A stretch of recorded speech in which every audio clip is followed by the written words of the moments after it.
Boa noite, pessoal. Agora para vocês e para quem está aqui na internet acompanhando a gente, vamos então para a palestra da noite de hoje. Vamos falar sobre regeneração ou como estamos nos preparando para esse período. Basicamente isso, tá? Vamos esperar ou sentar para a gente começar. Todos estão ocupados aí atrás? Todos? Tem cadeira ou banco aí, não tem? Aqui, acho que todos estão ocupados mesmo, quer dizer, tem um monte de espírito sentado, né, que eu não estou vendo as pessoas. Mas às vezes foi ali em cima, outros foram beber uma água.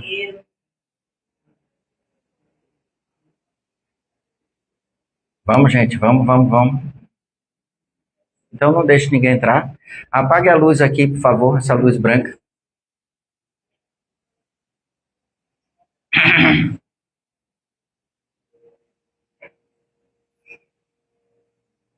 Vamos fazer a nossa prece, então, inicial. Fica um aqui. Fechar os olhos, aqueles que desejarem, se concentrar na música.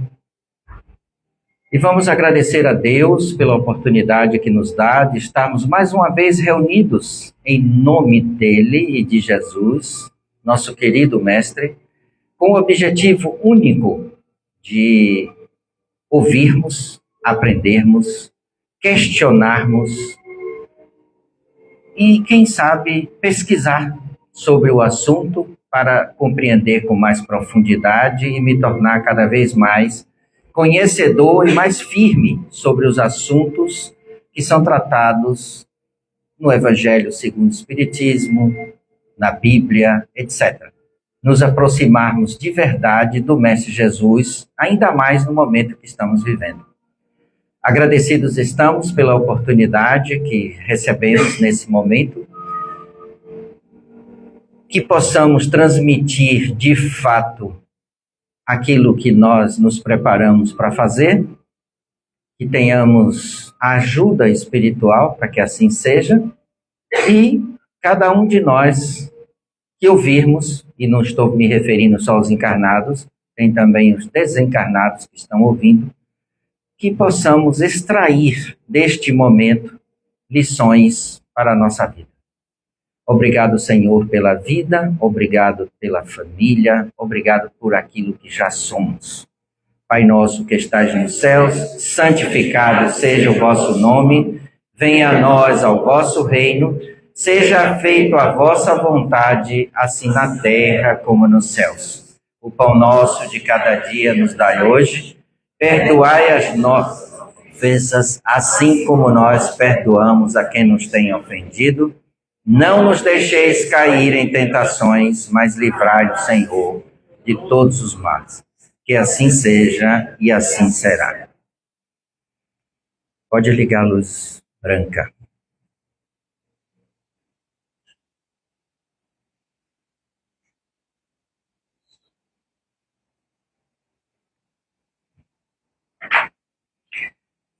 Então, está ali, você está se preparando para a regeneração? A pergunta que fica primeira é falar o que é regeneração. Então, se a gente for olhar e analisar a palavra, regenerar significa renovar, significa reconstruir, significa, antes de tudo, começar de novo. Então, basta isso para a gente entender que o mundo não vai acabar, só vai mudar. Só isso já basta para a gente não ficar preocupado que vai acabar tudo e que eu vou embora, vou morrer. É o que muita gente pensa e tem medo. Mas se é só regenerar, tem alguma coisa muito boa aí.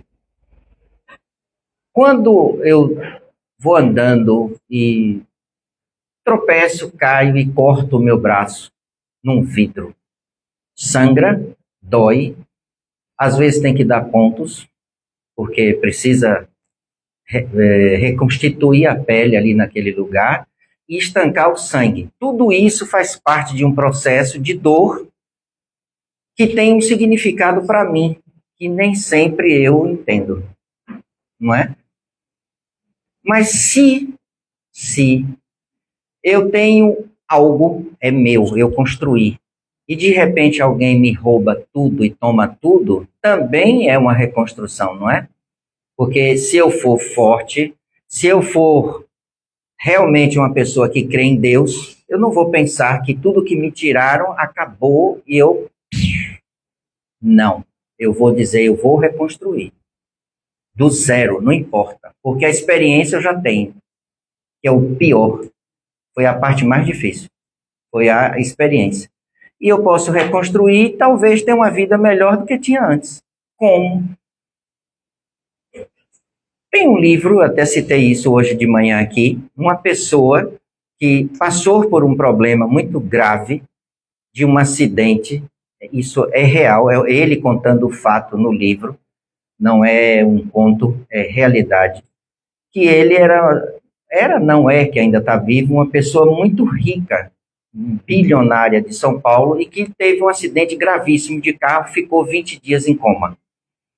Todo mundo, inclusive no próprio hospital, que era um SUS, né, para não dizer o contrário, que é uma pessoa de bilhões, onde é que hospital ele estava mesmo? No Einstein, Sírio-Libanês, um desses, porque no SUS que não era. Então, ele estava no melhor lugar para se tratar e os médicos disseram que se ele ficasse vivo, ele ia ficar com gravíssimas sequelas, de tão grave que foi o acidente. Porém, lendo o livro e acompanhando tudo o que ele disse, nós vamos ver que aquele momento em que ele teve o acidente tinha uma razão de ser para ter o acidente. O acidente não foi acaso, como nada na vida é acaso. Mas esse mais ainda. Porque ele era uma pessoa bilionária, dono de mais de 1.000 lojas no Brasil, e é até hoje, mas riquíssimo e que tinha uma arrogância, uma prepotência absurda. Hábitos ruins, de sentar à mesa 7 horas da manhã. Se o café fosse servido 7h01, ele era capaz de jogar tudo no chão, levantar e sair. Porque tinha que ser 7 horas, não 7h01. Coisas desse tipo. Gente que se tornou arrogante, prepotente pelo dinheiro, porque podia comprar tudo, ter tudo. Ao ponto da própria família, o núcleo familiar, a esposa e os filhos não suportavam ele.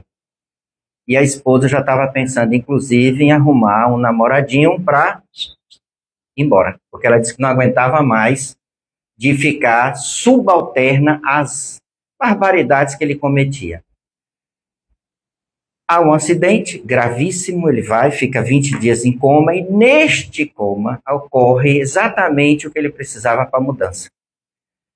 Se quebrou todo, mas foi todo reconstruído, o corpo ficou em ordem, mas a cabeça, ele começou, claro, em coma, eu saio do corpo e vou para N lugares, eu posso ir para onde eu quiser. Só que ele teve, neste momento, uma ajuda espiritual muito grande, onde o seu avô, desencarnado já há muito mais tempo, veio e convenceu ele de ir a algum lugar, porque ele pairava sobre o corpo, né? Normalmente é assim.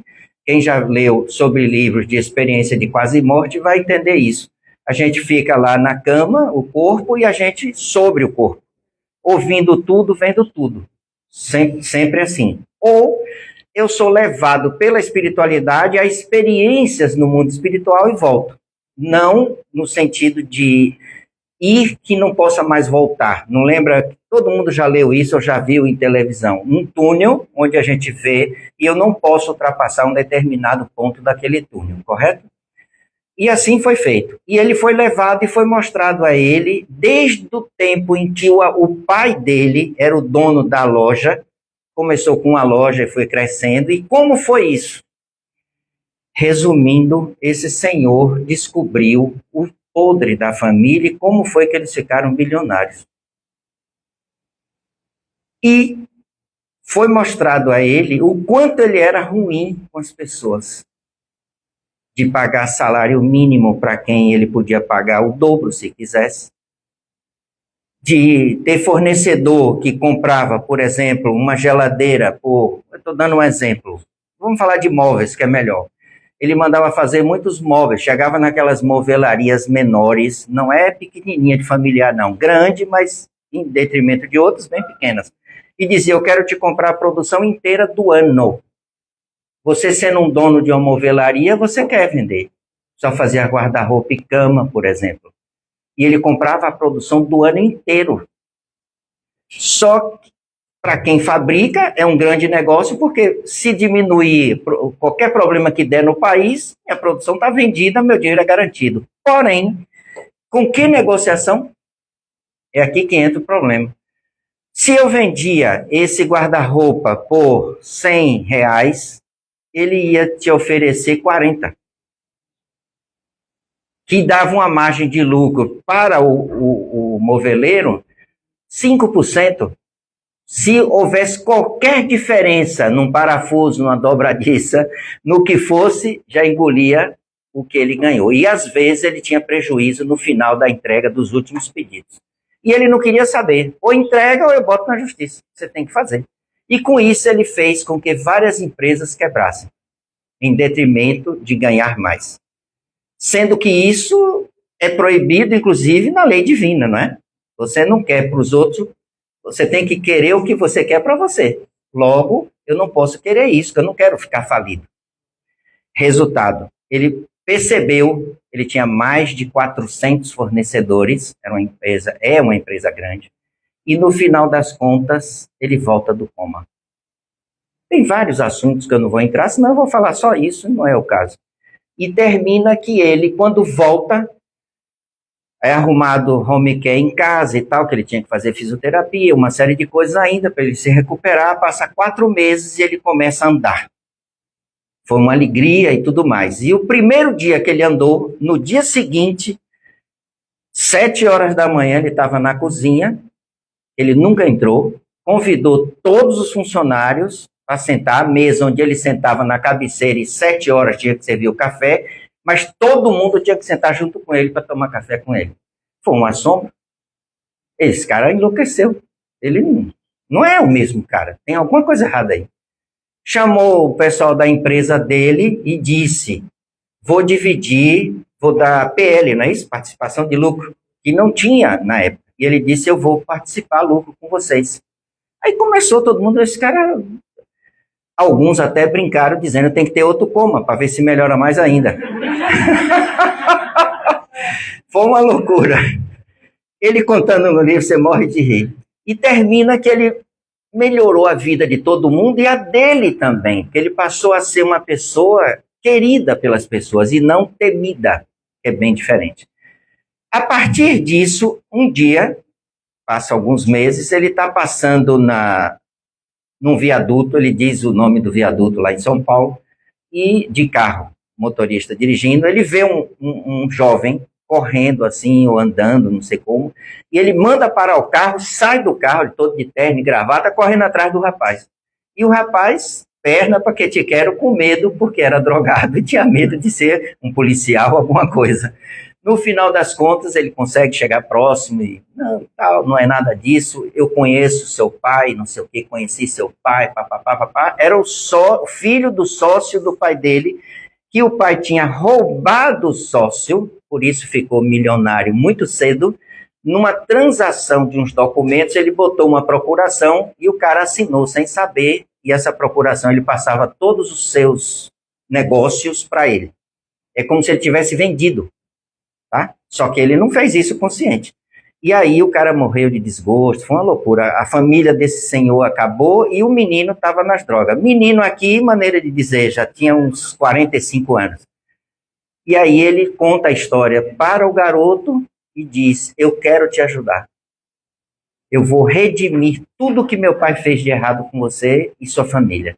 Paga tudo e coloca o rapaz para estudar e tudo mais, ele sai das drogas, recupera tudo. Esse coma valeu a pena? É uma regeneração? Sem dúvida. Sem dúvida. Esse livro, a gente vendeu quase 200 livros desse aqui. O nome é esse, é 20 Dias em Coma. Esse é o nome do livro. Muito bom, muito bom. Vale a pena ler para a gente entender que, às vezes, o mal que nos chega, esse mal aqui, aspas, é um grande remédio. Por isso que aqui no Evangelho está escrito que o mal é um remédio. Está literalmente escrito dessa forma: o mal é um remédio. Só que eu não vejo assim. Por quê? Porque eu só vejo a vida muito curta. Quantos anos a senhora vai viver mesmo? Não tem noção? Mais quanto? Tem quantos hoje? Ó, gente, é pouco. Hoje a senhora já vive 80 fácil. Nós vamos viver praticamente 100 anos. Praticamente. Quem está com 50 provavelmente vai viver 100. Agora, é claro, não, quando a gente fala viver é com saúde. Viver é curtir, é estar bem, dono de si mesmo, não sendo cuidado pelos outros. E isso hoje é perfeitamente possível. Em 1050, 1019, o ano 1019 a 1050, nós vivíamos no máximo 40 anos. Já éramos velhos, idosos, carcomidos assim, ó, com 40 anos. Depois de 1000 e poucos anos, nós estamos vivendo praticamente 100 anos. Praticamente. Porque quem faz uma alimentação saudável, quem cuida do corpo e etc, etc, e dependendo do que faz, vive. Minha mãe está com 96, vai para 97 agora em maio. E lúcida, conversa, fala tudo, assiste TV, lê a Bíblia, lê livro, faz tudo. Só não tem a força física, é diferente. Tem as limitações de acordo com a idade dela, porque os ossos não são mais os mesmos, os músculos não são os mesmos, tem uma série de limitações. Mas fora isso, normalíssimo. Então, é possível. Mas depende de mim. O que faço? Como eu brinco, né? Alterocopismo, ó, que é para fazer muque, levantar copo de cerveja. Ó. Alterocopismo, usar drogas, todas, eu estou falando, porque bebida é droga também. Fumar, puxar um baseadozinho de leve, de vez em quando puxar um açúcar para dentro, e coisas desse tipo. Eu vou longe? Não. Porque eu estou deteriorando o meu organismo. E uma vez isso sendo feito, fatalmente eu não vou viver os 80, 100 anos que nós estamos falando. Eu vou viver bem menos. Só que eu serei responsabilizado por isso. Porque quando nascemos, e as crianças mais novas estão nascendo, já estão nascendo para viver entre 100 e 120 anos, com uma cabeça totalmente diferente da nossa, então, se eles não souberem usar desta forma, que eu creio que irão saber, porque vem com a moralidade que nós não temos, vem muito acima, então não vai comer carne como a gente come, não vai fazer um monte de coisa que a gente faz. Não vão beber, não vão fumar, não vão se drogar, absolutamente nada disso. Então muda tudo. Regenerar, antes de tudo, significa, como eu li aqui a semana passada, justiça das aflições, não foi que eu li? E depois eu li causas atuais das aflições. Temos causas para ficar aflitos hoje em dia? Temos? É mesmo? No ano 1000 tinha? No ano 5000 a.C. tinha? O que foi que mudou?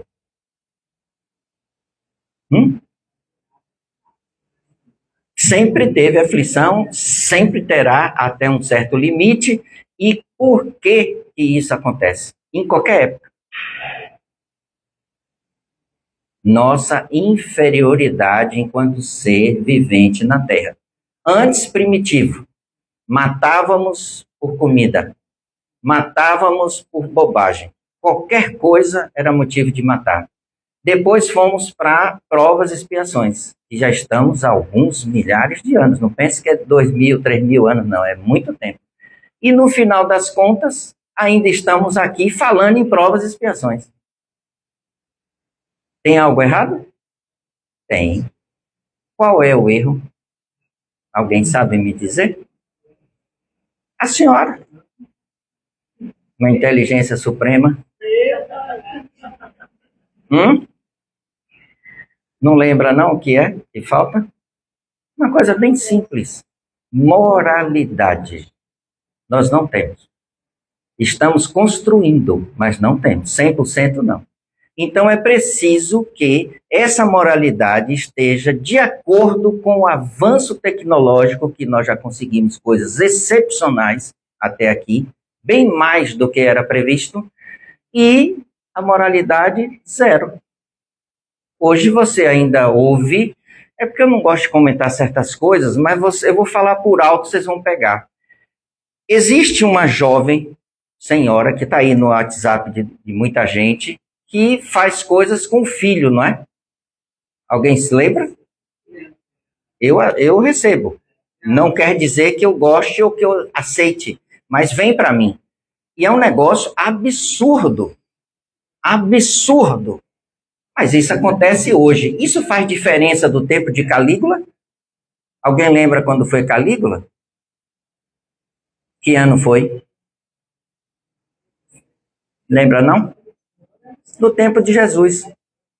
Porque Públio Lentulus foi enviado para encontrar Jesus e deu-se uma justificativa de que era para ver e fazer um levantamento sobre os trabalhos de Pôncio Pilatos e, na realidade, era para falar com esse pessoal para ver se Jesus ir lá para trabalhar com Tibério, que era o imperador da época, que estava todo ferido, todo cheio de problema. E Calígula tinha sido um pouco antes. Tá certo? Ele tinha depravações?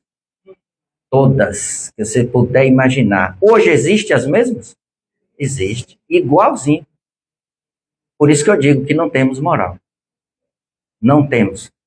Sendo que, se eu comparar a ignorância do saber da época para hoje a gente está sendo bem pior do que era antes, porque hoje a gente sabe que não pode, e tem os motivos que deveria ser proibido tal atividade. No entanto, tem gente aqui que vocês conhecem, aplaudem muito, e que tem empresa que vende esses brinquedinhos todos, tá bilionário. É uma empresa que vende artigos importados nesta área e fatura horrores. Mas quando você fala dele, todo mundo, que cara legal, ele faz isso, ele faz aquilo, ele é gente boa. Só que por baixo, o pirão tá podre. É isso que precisa mudar. E se não mudar, vai acontecer uma coisa bem simples. Porque Deus, na sua infinita bondade, ele não vai dizer que fulano não pode ficar aqui, que eu não gosto do jeito que fulano é. Não é como a gente que vai dizer, olha, eu não gosto, então tira essa pessoa, não quero mais não. Olha, eu não quero nem lhe ver mais, passa do outro lado da rua. Ele não vai fazer isso. É um ser perfeito, né? Generosamente bom e justo, correto em suas leis, etc. Então ele ama a todos. Ele sabe que tem uns que estão melhores do que outros em vários encaminhamentos da vida. E ele aguarda pacientemente que você melhore, lhe dando nova vida para que você venha e refaça aquilo que você está ruim ou fez até ali errado. Nem todo pai, toda mãe na terra faz isso, né? Tem uns que botam o filho para fora, não é assim? Manda a filha sair de casa. Mas o Pai Eterno não faz isso. Não. Ele te dá nova oportunidade. Porém, essa nova oportunidade não significa que você vai ter uma oportunidade doce, tudo maravilhoso. De repente você pecou, fez muita coisa errada nesta vida. Na próxima, já que você plantou errado agora, você vai ter que colher. E quando você for colher, você pode vir cego, por exemplo. Tudo perfeito, menos a visão. Você não enxerga. Por quê? Qual é o motivo? Ah, é genética. Não, não é genética, não. Foi porque eu pratiquei tantas coisas erradas com esta visão, que se eu não tivesse, eu não faria, que agora eu preciso não ter a visão para que eu produza algo de melhor em mim e adiante, em relação a quem tem a visão, certos sentimentos e processos íntimos que me tornem mais sensível e eu consigo enxergar sem precisar ver. fantástico. E isso é uma qualidade que todo ser que não tem a visão possui. Basta ele estar aqui, não tem ninguém no ambiente, dê um cliquezinho ali, ele sabe que chegou e às vezes ainda diz o nome da pessoa, porque a sua sensibilidade é tão alta que ele percebe. Ou ele pode ter uma casa completa, como nós temos, todo mundo, casa com cozinha, banheiro e tudo, e ele arruma a casa toda, faz tudo, lava tudo, arruma tudo, sem enxergar nada. E a gente está abanado com 2 olhos, mãos e tudo, quebra o copo, deixa cair, o prato cai e se arrebenta no chão e outras coisas. E ele não. Isso é ensinamento. Os autistas de hoje, muitos deles, foram pessoas que usaram muito mal o seu saber direcionado para coisas erradas e agora vem sem a condição de expor aquilo que sabe, porque o saber continua lá. O espírito, ele nunca fica doente, é uma energia, não tem como ficar. Quem fica doente é o corpo. Então, eu quero falar, mas não consigo. É um castigo? Grande. Imagina, eu sei tudo sobre aquilo que estão me perguntando, mas eu fico vidrado olhando para a pessoa e não posso dizer nada, porque eu não tenho como falar. Porque antes eu fiz o que não era para fazer. Só para dar um exemplo. Então, neste livro aqui, As Portas da Regeneração, que a gente colocou para vender aqui, eu vendi mais de 100 livros desses, não foi, Marcelo? A gente trouxe, vendeu um bocado. Quem leu, aprendeu um bocado aqui. Quem não leu, ainda tem a oportunidade. É só comprar o livro e ler. Não é difícil. Ele fala assim, na mente de muitos, o processo de transição planetária tem se confundido com uma espécie de fim de mundo. Claro, é o fim desse mundo de expiação e provas, e o início de outro melhor. Jesus já havia dito que levantar-se-ão muitos falsos profetas que seduzirão a muitas pessoas, e porque abundará a iniquidade, a caridade de muitos esfriará, ou seja, o coração ficará duro. Mas aquele que perseverar até o fim será salvo. E este evangelho do reino será pregado em toda a terra para servir de testemunho a todas as nações. É então que o fim chegará. Que fim? Do tempo e reinício de outro. Não fim de mundo. Repito. Não há fim de mundo. Não existe isso. As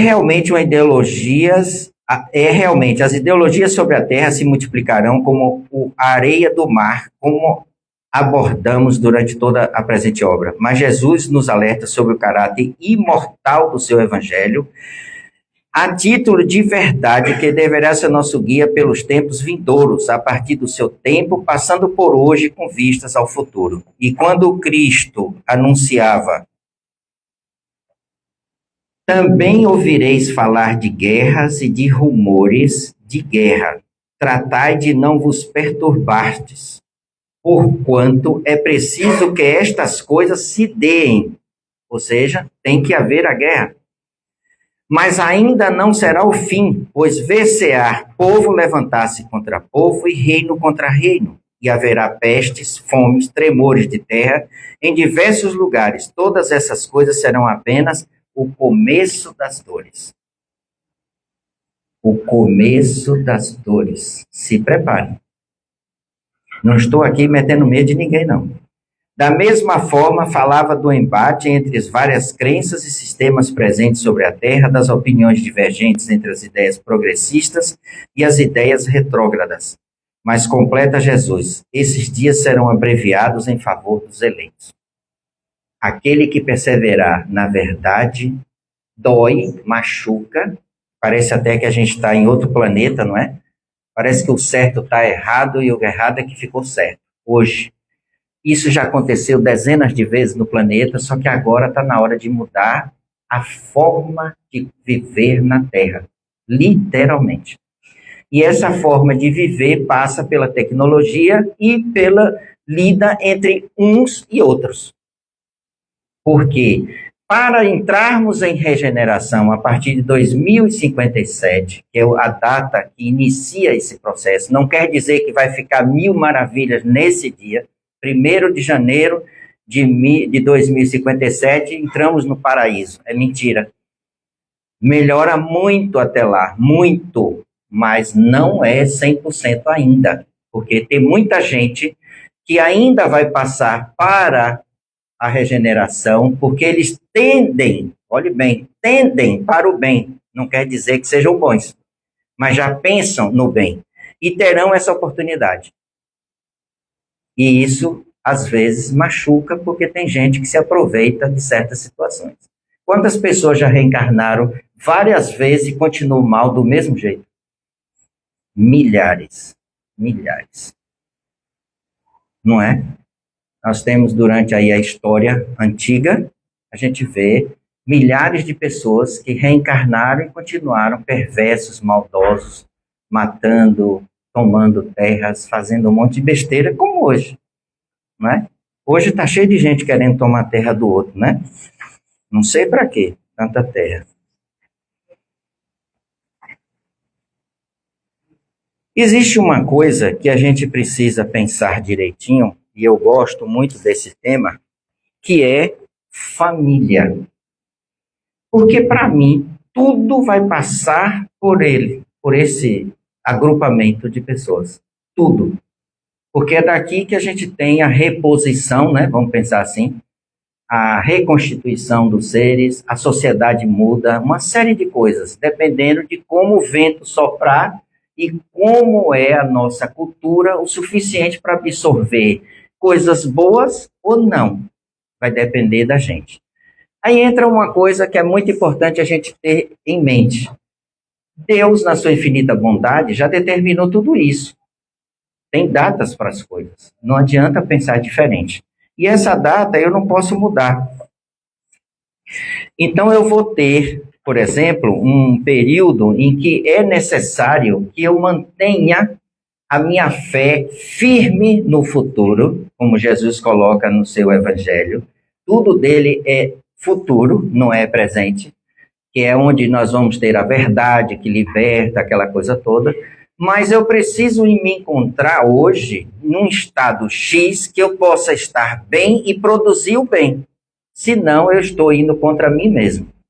Porque se eu não plantar ou não semear o bem, eu não posso colher bem lá na frente. Então, seja o que for que aconteça comigo, eu tenho que continuar semeando o bem. Porque senão amanhã eu vou ter que colher aquilo de errado que eu hoje plantei. Se isso é uma verdade, a sociedade muda em função disso. De poucos que assim agem. Poucos. E aqui nós somos 8 bilhões, segundo a última estatística, 140 milhões de pessoas, caminhando para 8 bi e meio. Lógico que tem X% que pensa bem, que faz as coisas direito, que querem as coisas corretas. Quantos por cento vocês acham que tem de 8 bilhões e meio? 8, vamos botar 8. Hã?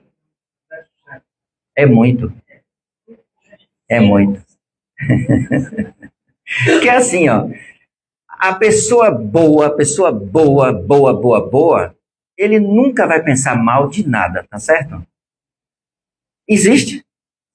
Então, não tem ninguém que possa fazer isso. Agora, se eu considerar isso, que X% de bom que uma pessoa faz, que já tende para o bem, como Kardec coloca ali no Livro dos Espíritos, talvez a gente consiga uns 2%. Porque está cheio de gente que finge ser uma coisa e não é. E agora você vai ver muito isso. Esse ano e o ano que vem, nós vamos ver coisas que vocês nunca acreditaram. De pessoas que você dava tudo. Você dizia, essa pessoa é corretíssima. Mas não é. Tem coisas que ele nunca disse. Como o preto velho que vocês vão tomar passe diz. Coração de gente é terra que não se passeia. A gente não conhece as pessoas de verdade. Você conhece aquilo que ele quer mostrar. Mas o que ele é, não conhece. Já assistiu um filme chamado Dormindo com o Inimigo? Você quer coisa mais explicativa do que aquilo? Não é?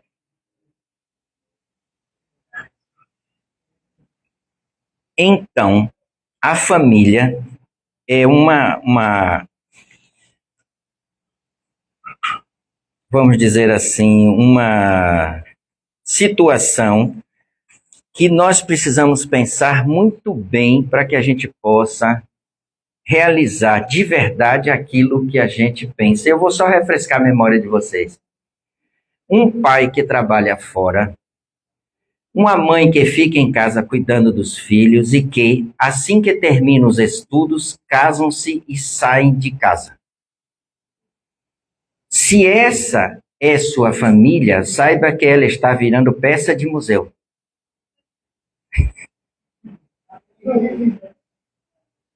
Não sou eu que disse, é o rapaz aqui que falou, viu? É peça de museu. Muitas crianças. Não. Cadê? Nos últimos 30 anos, o modelo tradicional de família sofreu profundas alterações. Muitas crianças acostumaram-se a ter duas casas por causa do divórcio dos pais. Mães e pais solteiros começaram a tornar-se comuns. Mulheres entraram no mercado de trabalho e passaram a sustentar suas casas. Casais homossexuais encaram a sociedade e adotam filhos. E nas próximas décadas, a tendência é que esses novos modelos familiares se consolidem. Todos eles. Olhe bem. Isso quer dizer que não vai existir uma família modelo, como a dos nossos pais e avós. No começo do século passado, as famílias eram quase sempre iguais. O núcleo era patriarcal, o pai fazia as vezes de homem de família, trabalhava fora e era o único responsável pelo sustento da mulher e dos vários filhos. A mãe cabia o papel de educadora dos filhos e rainha do lar. Ela cuidava da limpeza da casa, do preparo das refeições, da educação das crianças, etc, etc, etc. Os filhos cresciam, estudavam e saíam de casa assim que arrumavam o primeiro emprego, para casar-se e repetir a mesma história mais uma vez. Era assim mesmo? Mas esse foi um processo construído na ancestralidade que se iniciou, como conhecemos, quando começamos a andar sobre duas pernas. Quando foi isso? Tem milhares de anos. Quando começamos a caminhar com a coluna ereta, antes de nos tornarmos homens sapiens, abriram-se novas perspectivas e desafios à raça humana. Andar ereto fez com que quadris humanos ficassem mais estreitos com o passar do tempo, o que acabou constringindo o canal do parto num período em que a cabeça dos bebês se tornava maior, pois o cérebro humano crescia cada vez mais. Naturalmente, as mulheres que davam à luz mais cedo, quando o cérebro e a criança do bebê e a cabeça do bebê ainda eram relativamente pequenos e maleáveis, sofriam menos e tinham mais chance de sobreviver e ter mais filhos. Tá correto? Tá, não é? Vocês lembram disso? Ou nunca leram sobre isso? Ou achava que sempre foi da forma que é? Não era, não. Porque se eu voltar ao período Homo sapiens, nós tínhamos acabado de andar de quatro. A gente não andava ereto, a gente andava de quatro, igual os animais. E passou a andar assim, ereto. Se eu ando assim, eu não preciso ter um quadril grande, ele vai reduzir. Uma vez reduzido, todo o corpo também se reduziu. Para que houvesse nascimento, era preciso que tivesse maleabilidade do crânio do bebê para que ele pudesse passar no canal do parto. A gente não pensa nisso, mas é assim que funciona. E foi assim que a gente chegou até aqui. Vamos lá.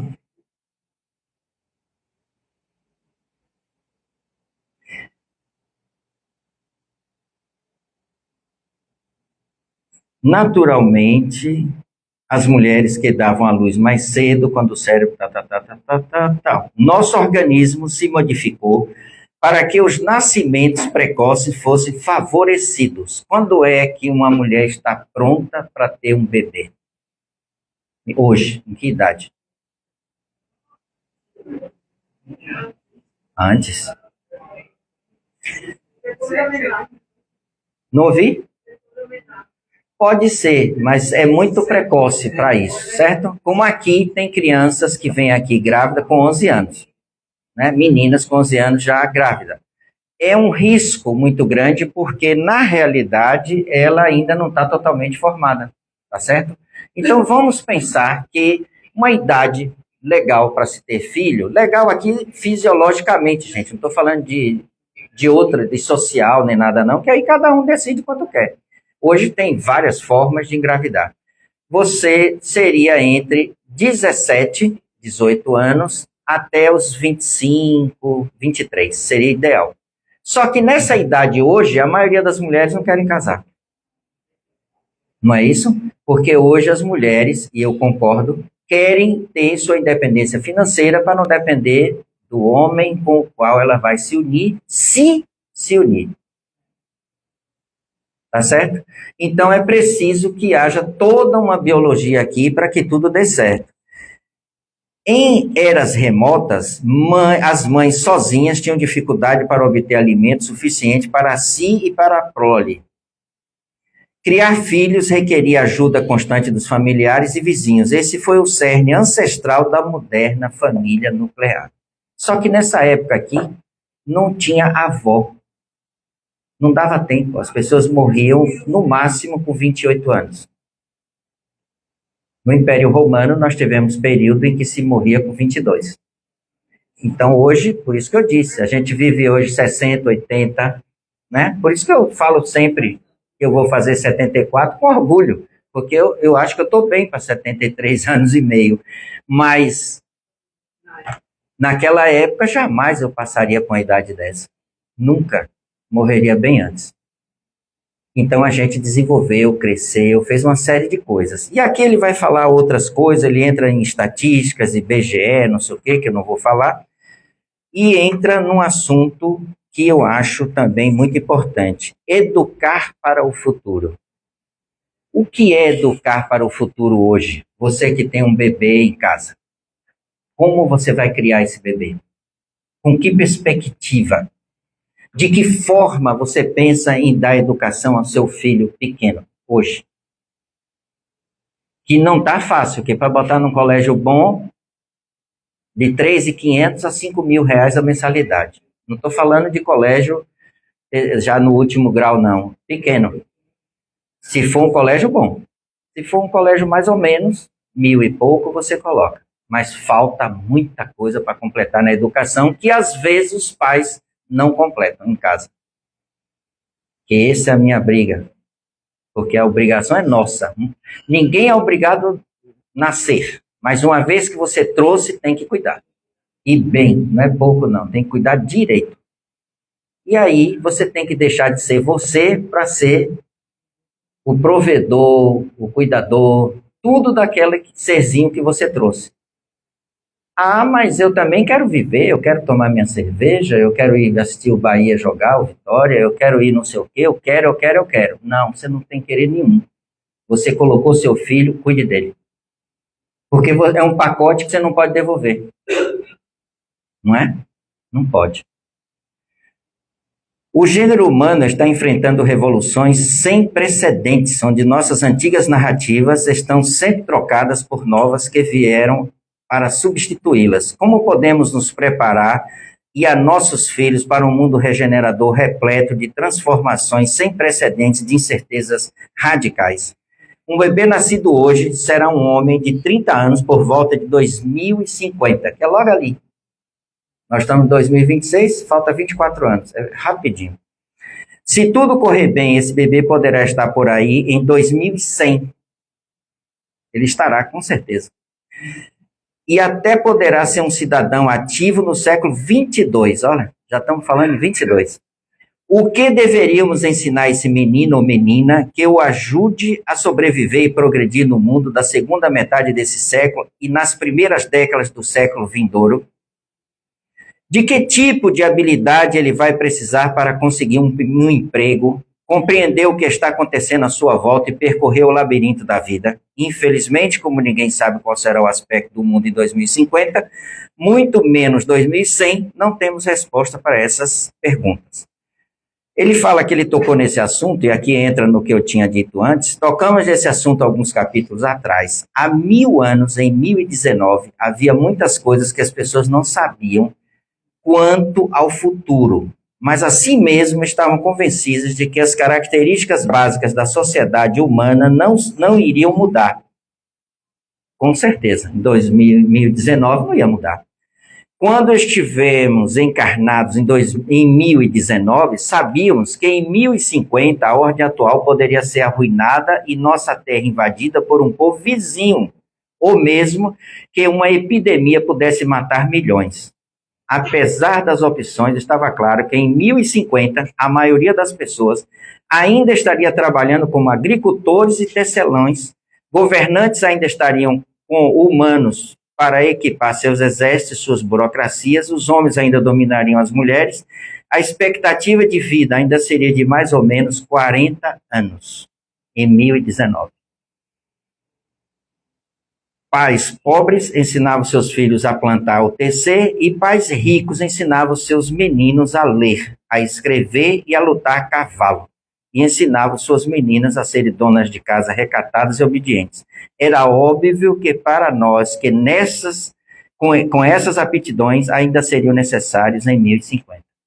E por aqui ele segue dando uma aula para a gente sobre a história desse período, que nos traz, de qualquer maneira, a reflexões de que a sociedade não mudou absolutamente nada, a não ser em tecnologia.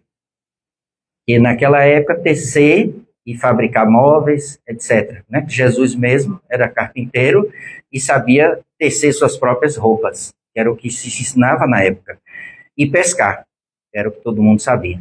Hoje, você tem que ter outras habilidades para se adequar ao mundo de hoje. Daqui a 20 e poucos anos, 32 anos, né, que falta para a gente chegar em 2057, quantas coisas vão surgir daqui para lá que a gente não tem a menor noção? Nem hoje a gente não tem noção. Muita coisa nova. Estamos aptos a tudo isso? Aí agora vem o fechamento, só para a gente entender.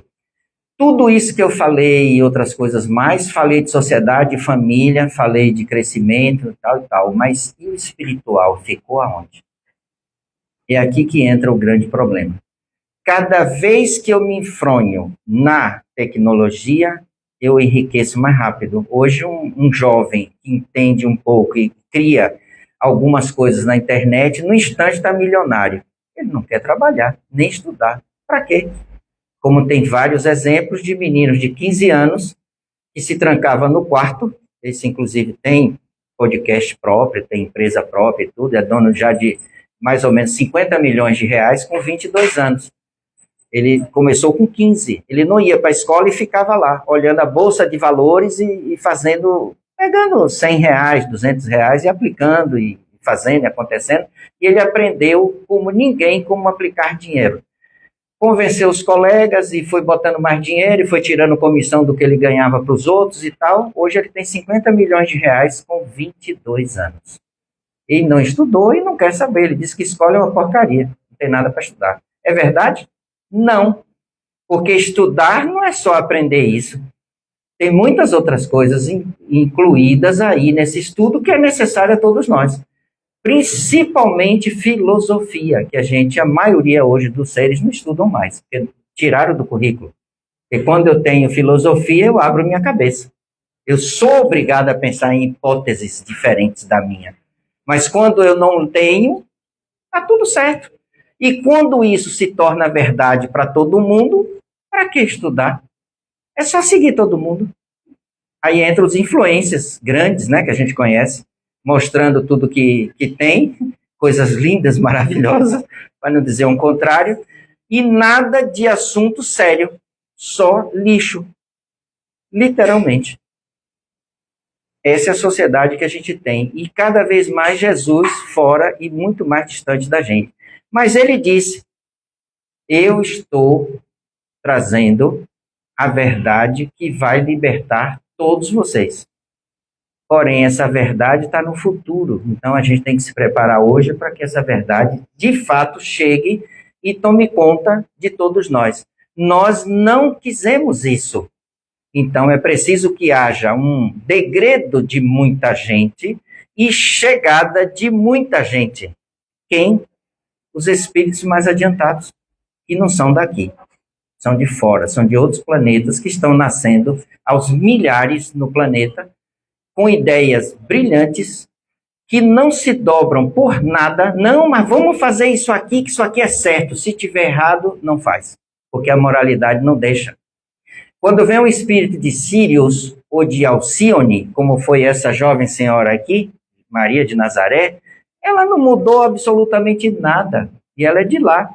E ela veio, porque Jesus convidou para ela ser a mãe dele aqui, ela veio desse planeta, que está bem distante daqui, e de frente para o Sinédrio, onde ela estava com 15 anos, que ela foi levada para ser educada naquela escola, ela batia de frente com os fariseus saduceus na maior tranquilidade, sem aumentar a voz, sem nada, e dando lição de moral em todos eles. Tanto que o encarregado da escola desse lugar levou ela de volta para casa, para a mãe de Maria, porque disse que ela era muito rebelde. Só que ela não era rebelde, ela era uma pessoa que estava muito adiantada ao seu tempo. E era muito adiantada ao tempo. É como se você soubesse hoje coisas que vão acontecer daqui a 100 anos e você falasse aqui agora. Ninguém vai acreditar em você, porque aquilo não é comum, eu não entendo daquilo. Ainda vai surgir aquilo. E eu não tenho capacidade mental de perceber isso.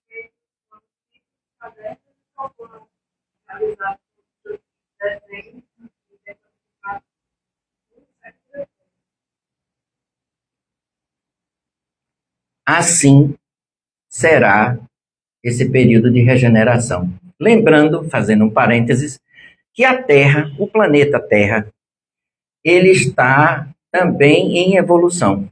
Todos os planetas evoluem, porque os componentes que compõem a Terra também progridem, porque tudo vibra no amor de Deus. E dentro desse princípio, a lei do progresso impulsionou a Terra, independente da nossa vontade, porque isso não é lei que a gente pode interferir, e chegou ao ponto que é como se dissesse assim: agora eu estou no estágio 1, que é para cima, e vocês estão no estágio 100. Se a casa está limpa, arrumada, toda bonitinha, tudo funcionando, pode ter gente que só cria bagunça? De jeito nenhum. Como é vibração que determina isso, e a nossa vibração é baixa, então eu não posso ficar num ambiente onde a vibração vai subir violentamente. Vou dar um exemplo. Nós, até 2 anos atrás, estávamos vibrando entre, eu estou dando um exemplo, tá? 2, 3 Hz. Nós estávamos vibrando. Só que hoje é 200. Você pode se manter bem num ambiente onde a vibração é 200 e você só vibra 3?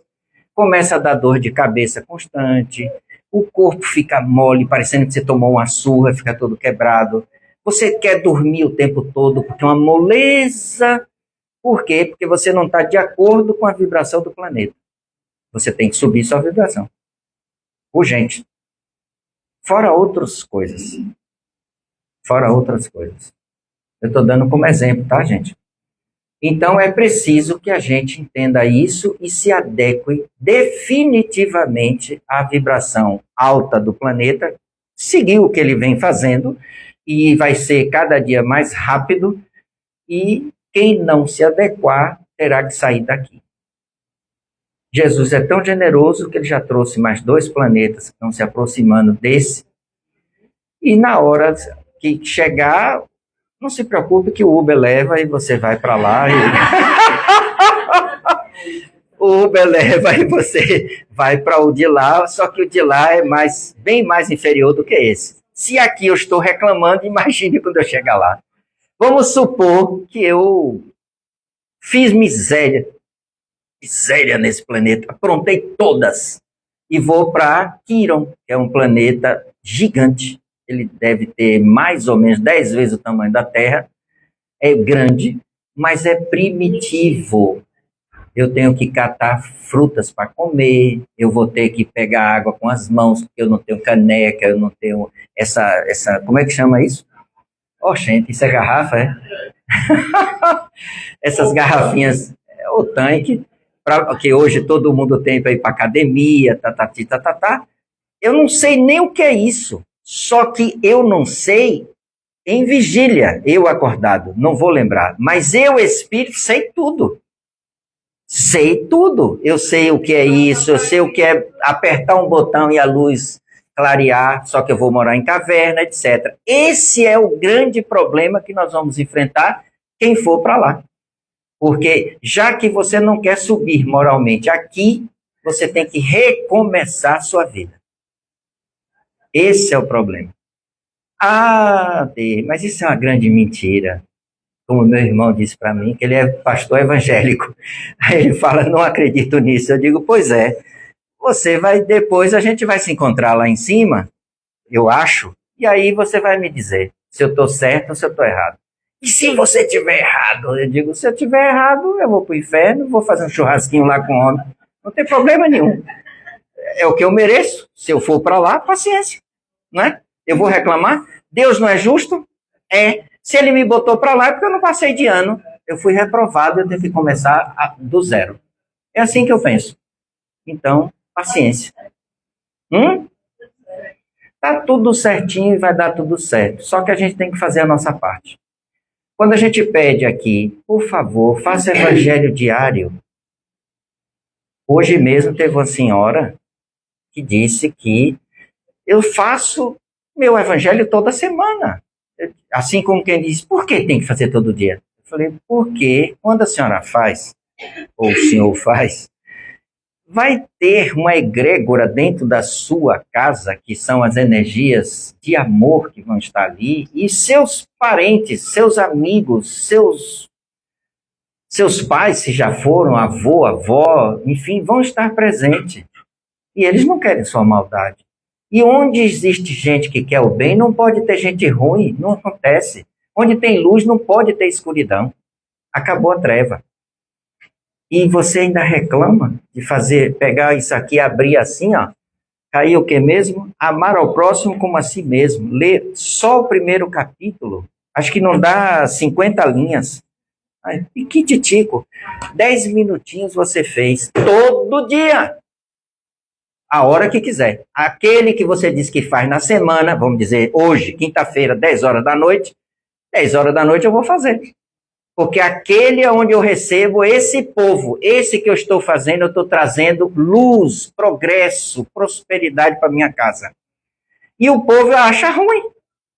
Eu não consigo entender. Isso não entra na minha cabeça.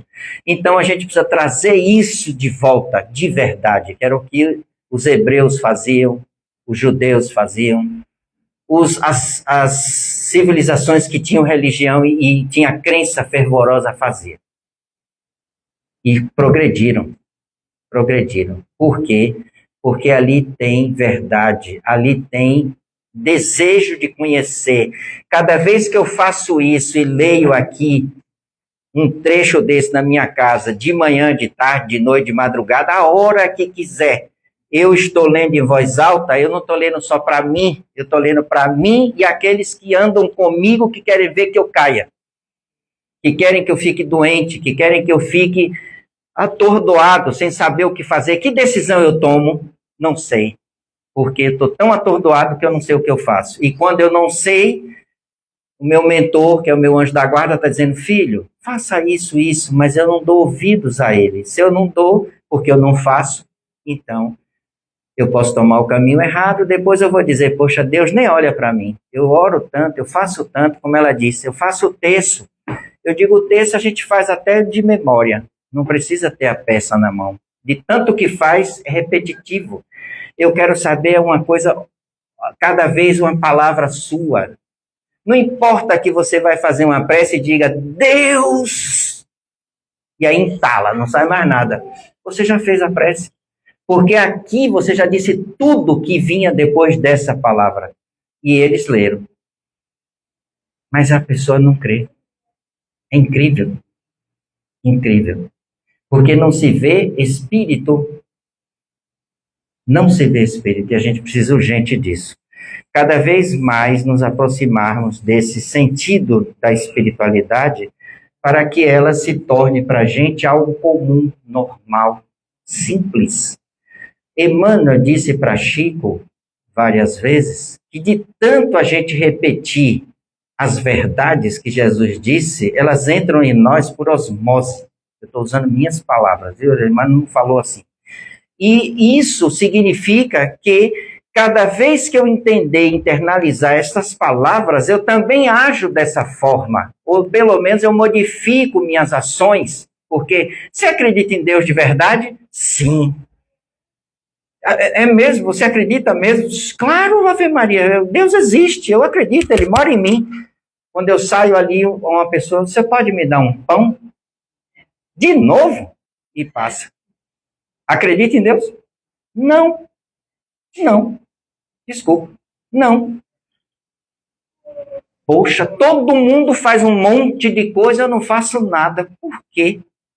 A pessoa pensando, você pode fazer 10 sanduíches, pega um pão fresquinho do dia, corta, passa manteiga, bota queijo, não é uma fatia de queijo não, que é uma vergonha, bota umas 3 fatias de queijo, bota ali salame, mortadela, o que você quiser, seu gosto, embale bonitinho e vá numa esquina de uma rua, acha alguém que está com fome e dê. Você já fez muito. Porque está cheio de gente que não faz. E se você fizer, você fez a diferença. Ah, mas eu sozinho, 10 pães, vai matar a fome de quem? De 10. O beija-flor pode apagar um incêndio de uma floresta? Pode, se for 1 bilhão de beija-flor. Se for um só, não, porque uma gota, antes de cair, já evaporou, porque o calor já destruiu aquilo. Mas se for 1 bilhão, 2 bilhões, vai apagar. Então a gente precisa ser aquele titico, pouquinho, mas que faça. Doe alguma coisa de si, doe seu tempo, doe seu ombro para alguém chorar, que precisa desabafar para não se suicidar. Hoje aqui tiveram 6 pessoas que querem se suicidar. 6, é a média. Toda segunda e quinta é isso. 5, 6, 4, às vezes 8 dias de domingo. Não é legal. E vai aumentar. Por quê? Desesperança, esse é o termo. Porque eu não acredito em Deus de verdade, porque falar da boca para fora é fácil, mas agir dentro desse princípio não é. Então eu preciso entender isso, trazer Jesus para dentro do meu coração, para mudar todo esse processo. Pelo menos, se eu fizer minha parte, eu já estou fazendo bastante. Outra de Chico, que eu gosto muito. Chico estava reclamando alguma coisa e Emmanuel, e ele falou sobre ameba, Chico. E Emmanuel falou assim, você conhece a ameba? Chico falou, não é um parasita, assim. Ele disse, mas é um parasita, unicelular, inclusive, mas ele cumpre a função para que ele foi criado. E você cumpre a sua? Uma célula. Quantas células nós temos no nosso corpo? Trilhões. Uma cumpre a sua função. E você cumpre a sua? É duro ouvir isso. Era o que eu tinha para vocês, gente. Obrigado. Que Jesus abençoe vocês.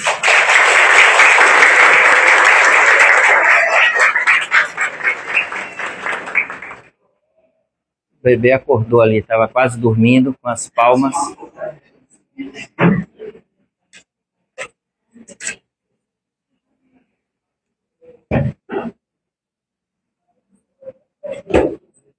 Gostou de ouvir? Valeu a pena? Esse?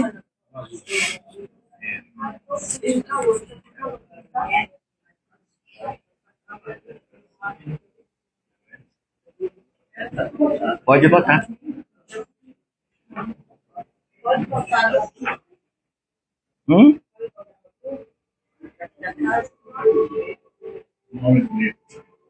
Botar em quê?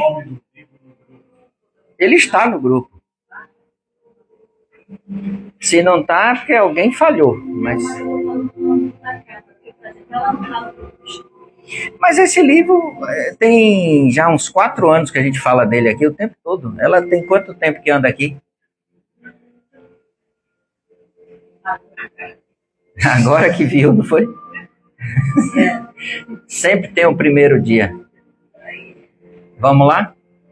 A gente fazer a nossa prece de encerramento dessa atividade e em seguida nós vamos começar o passe hoje com os pretos velhos.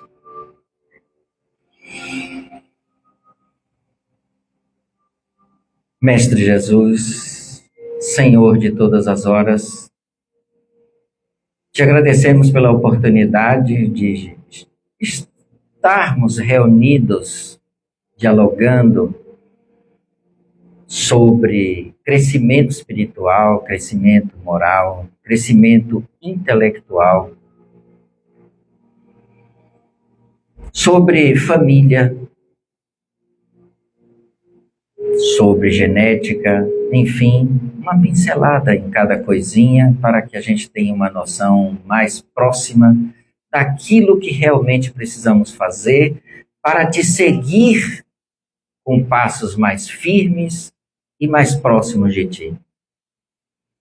Obrigado, Senhor, pelas intuições através dos teus tarefeiros. Obrigado pelas pessoas que aqui vieram na noite de hoje e que participaram conosco desse momento. E acima de tudo, Senhor, que cada um possa meditar sobre o que ouviu. Se tiver interesse em ler algo a respeito, melhor ainda, para aprofundar esse conhecimento e se tornar cada vez mais forte, porque os embates da vida, eles nunca deixam de chegar, porque eles significam o nosso progresso, enquanto espírito que somos. Por isso, temos que estar fortes, conhecedores dessa mecânica, e assim, pouco a pouco, vamos galgando novas possibilidades, novas habilidades, permitindo, segundo os teus ensinamentos, que sejamos mais prudentes na vida, que tenhamos a ideia precípua de que não devemos fazer determinadas coisas com outras pessoas, nem conosco mesmo, para que o crescimento espiritual se faça de verdade. E isso modelará o indivíduo em breve tempo, tornando melhor, mais consciente de si mesmo e conseguindo amparar a sua vida dentro dessa modernidade constante que é difícil de acompanhar. Obrigado, Senhor, mais uma vez pela família. Obrigado pelo trabalho que temos. Obrigado pelos amigos. Obrigado, Senhor, pelo que já somos. Ave Maria, cheia de graça, o Senhor é convosco. Bendita sois vós entre as mulheres, bendito é o fruto do vosso ventre, Jesus. Santa Maria, Mãe de Jesus, rogai por nós, os pecadores, agora e na hora de nossa passagem, que assim seja e assim será. Que a paz do Senhor Jesus esteja no coração de todos, que assim seja.